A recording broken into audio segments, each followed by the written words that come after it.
AITAH for kicking my mother out for throwing away my son's baking things because she believes that baking is only for girls. I never thought I'd be one of those people writing a Reddit essay about their mom, but here I am. My son bakes. That's the story, really. My 14-year-old son, Jamie, is better in the kitchen than I've ever been in my life. Kid started off messing with chocolate chip cookies, and now? He's crafting soufflés like it's a casual Tuesday. Hell, he sells pies to neighbors. I'm talking crust from scratch, perfectly browned, no soggy bottoms. It's become his thing, and it makes him glow. Now here's where the drama starts, my mother. Old school, judgmental, sexist as hell, and absolutely convinced that the only acceptable hobbies for boys are football, video games, and apparently mowing lawns shirtless. Baking? In her words, that's what girls do when they're pretending to be housewives. I've told her to shut that line of thinking down multiple times. Jamie's younger sister, Lena, couldn't care less about baking. She'd rather be elbow deep in a science experiment. And I love that too.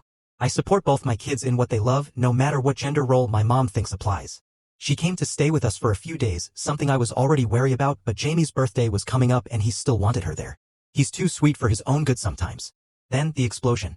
I came home from work and Jamie looked like he'd been hit by a truck. Not crying, but hollow. You know the look?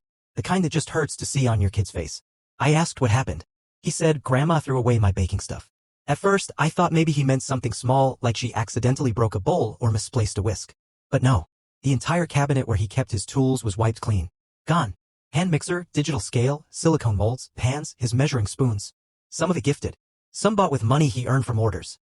Easily over $200 of gear just vanished. Jamie said when he confronted her, she told him, now you can find a real hobby that suits a boy your age. My blood ran cold. I went straight to her. Asked what she did. She smiled. Said I should have done it long ago and that I was raising a sissy. I swear to God, I nearly lost it. I told her this wasn't just disrespect, it was deliberate sabotage. That Jamie has every right to bake. That she had no damn right to touch his stuff. I told her she either replaces every item or brings them back now. She crossed her arms like a cartoon villain and said, no. I did what you wouldn't. He needs a reality check. So I gave her one. So I looked her dead in the eye and said, you're leaving. First thing tomorrow. And until you learn how to respect my son, don't come back. You'd think I'd slapped her.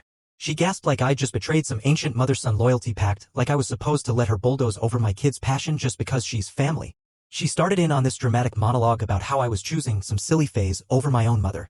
I reminded her that Jamie has stuck with baking longer than I stuck with my first 2 jobs combined. This isn't a phase. This is his thing. And frankly, he's better at it than most adults I know. She tried to guilt me. After everything I've done for you, this is how you treat me? Oh, that card. Yeah, you raised me. And now I'm raising my kids. And I'll be damned if I let your 1960s brain poison the self-worth of my son, who's done nothing but be talented, kind, and passionate. She stormed off to the guest room, slamming the door like she was the victim. Jamie heard everything. I found him later sitting on the edge of his bed, just staring at his empty cabinet. I sat down next to him and said, you didn't do anything wrong. I'm proud of you. He gave me this tiny smile, but it didn't reach his eyes. It crushed me. That night was silent. She didn't come out for dinner. Didn't say a word. Next morning, I made coffee, packed her a small breakfast box out of habit, old routines die hard, and reminded her, time to go. She left. But not before yanking the gift she'd brought for Jamie off the kitchen counter and muttering something about how maybe now he'd grow up. Yeah. She took his birthday present with her. He turned 15 the very next day. What kind of grandmother does that? Then came the guilt trip. My stepdad, who barely calls me unless someone's dead or it's Christmas, rang me up just to say I'm a cold-hearted piece of sh*t. Said I disrespected the woman who gave me life, all because she made a parenting call I didn't like. I told him she disrespected the grandson she's supposed to love. That if I ever trashed his hobbies or tossed his stuff out, he'd lose his mind. He kept yelling. I hung up. I didn't tell Jamie about the call. Didn't see the point in adding more weight to the already sh*t week he was having. But then came the twist. Something I didn't expect. The day after his birthday, Jamie said, can we go to the baking store? I want to start over. The morning after his birthday, Jamie walked into the kitchen while I was making eggs. No, good morning. No, where's the milk? Just, can we go to the baking store today? I want to start over. I froze, spatula in midair. Here's the thing about Jamie, he's quiet. Not shy, just intentional. He doesn't ask for much, especially when he's hurt. And I could see the hurt still lingering in his eyes. But behind it was something else. Fire. I asked him, are you sure? We don't have to rush. But he cut me off with a soft, I'm not quitting. I don't care what Grandma thinks. My chest swelled. Pride, rage, heartbreak. All of it twisted together. We spent 3 hours in the specialty kitchen shop downtown. The kind with overpriced gadgets and friendly old ladies who offer you lavender cookies while you browse. Jamie brought a little notebook with a list of his old tools, what he lost, what he wanted to replace, and what he could wait on. He was meticulous, focused. You'd think he was assembling a toolkit for surgery. I paid for most of it, of course, I offered. But Jamie insisted on covering some of the total with his own stash of cash he'd hidden in his closet. He'd saved it from baking commissions. Said he wanted to contribute because it means more that way. I swear to God, this kid is built different. When we got home, he spent hours reorganizing the cabinet, measuring spoons labeled and hung neatly, mixing bowls stacked by size. He even taped a little sign inside the door. Jamie's Zone. Please respect the craft. Cheesy? Sure. But it made me smile like an idiot. That night, he baked again. For the first time since the blow-up. A lemon tart with a honey thyme glaze.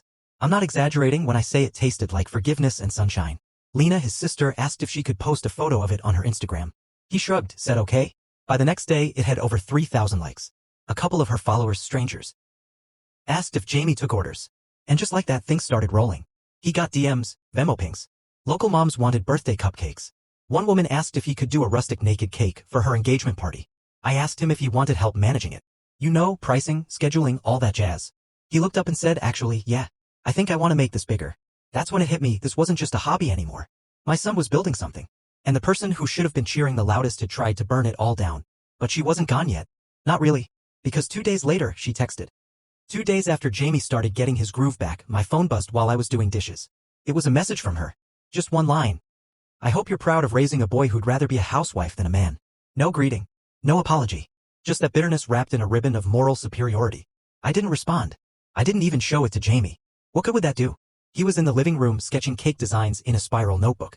Focused. Healing. Growing. I wasn't about to drag him back into the mud just because she couldn't let go of her prehistoric views.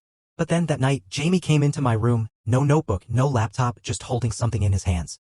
A photo. It was worn at the edges, clearly folded and unfolded 1,000 times.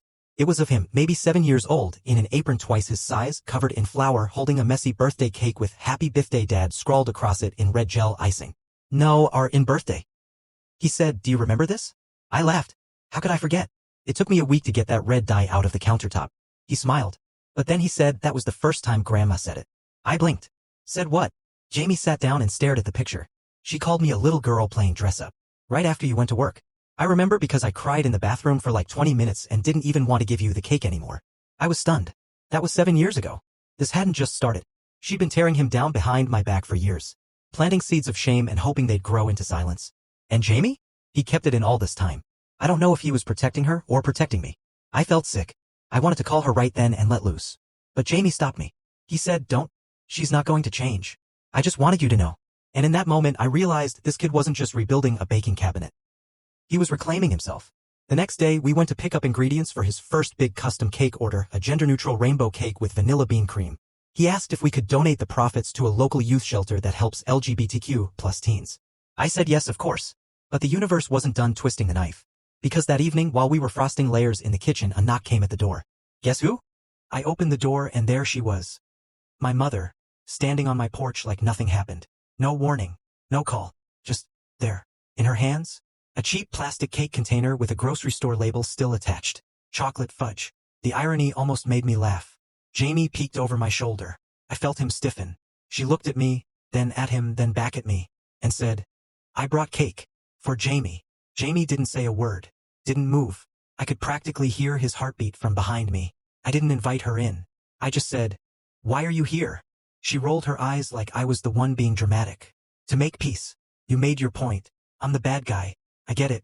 So I thought I'd show I can be the bigger person. Bigger person, right? The one who trashed her grandson's passion. Called him a sissy.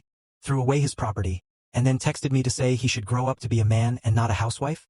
So I asked her, point blank, do you even think you were wrong? She scoffed. I think maybe I was a little harsh. But you're raising a boy with no backbone. What's next? He starts wearing skirts? Wants to be called they or something. Jamie flinched like she'd hit him. That was it. I stepped fully outside, closed the door behind me and said, you need to leave. Now. She narrowed her eyes. So I'm not even allowed to give my grandson a gift? I leaned in and whispered. You gave him shame. You gave him silence. You made a 7-year-old cry in a bathroom and you were proud of it. That's your legacy here. Not this cake. She didn't move. So I added, if you ever show up here again without apologizing, not to me but to him, and I mean a real apology for years of disrespect, then I'll file for a no-contact order. You're not welcome around my children unless they feel safe with you. And right now, they don't. She shoved the cake at me. I let it drop. She turned, muttering curses under her breath, but I didn't care. Jamie was watching from the window, face unreadable. I came inside. He was quiet again. Just said thanks. I nodded. You good? He nodded back. Yeah, but I want to post something. On my own Instagram. That night, he posted a photo of his new cake, the rainbow one with the vanilla bean cream, and captioned it. They tried to break me, but I'm still baking. He didn't tag anyone. Didn't name names. But the comments flooded in. Friends. Classmates. Even a local baker offered him a weekend apprenticeship. And just like that, Jamie wasn't the boy who bakes anymore. He was the boy who fought to. A week after the storm passed, after the knock on the door, the dropped cake, the Instagram post that lit up Jamie's world, things felt peaceful. Not perfect, but lighter. Jamie was back in his groove. The kitchen was alive again. Music playing. Pans clanging. The smell of brown butter and cardamom filled the house like incense. And that Instagram post? It snowballed. He didn't expect it, hell, I didn't expect it, but people connected with it. Shared it. Commented things like, this kid's a rock star, and tell Jamie to never stop. By the end of the week, he had a DM from a local food blogger with 80K followers. They wanted to feature him. Jamie asked if that was okay, and I said, only if you want to. This is your journey, not theirs. He agreed. The blog post went up on a Monday. By Wednesday, a small cafe downtown messaged him. They wanted to meet. They were opening a new branch and looking for someone to help design a rotating dessert menu. Not full-time.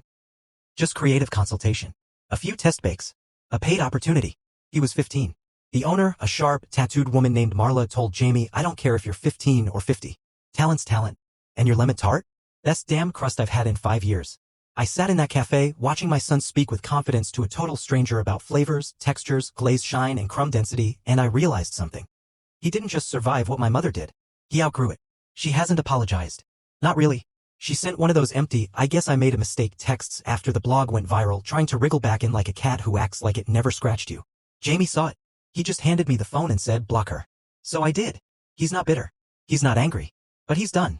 And honestly, so am I. The truth is, protecting your kid isn't always about sheltering them. Sometimes it's about stepping aside so they can rise. Even if that means torching a bridge or two behind you. Jamie doesn't bake to prove anyone wrong anymore. He bakes because he loves it. And to me, that's the strongest kind of man there is.